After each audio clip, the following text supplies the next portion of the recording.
So, ito na yung part 5. So, meron tayong tutorial ngayon.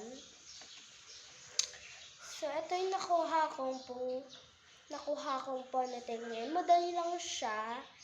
I-scratch mo lang yung yung hair mo. Tapos, basta guys, gagawin na natin.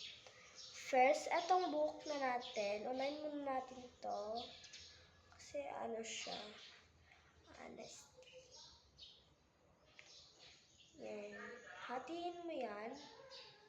Pagkatapos, ganyan mo siya. Pagkatapos, ganyan mo.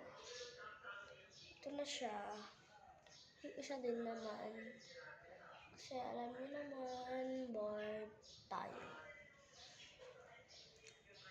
Ito yung itsura niya. So, suklay tayo.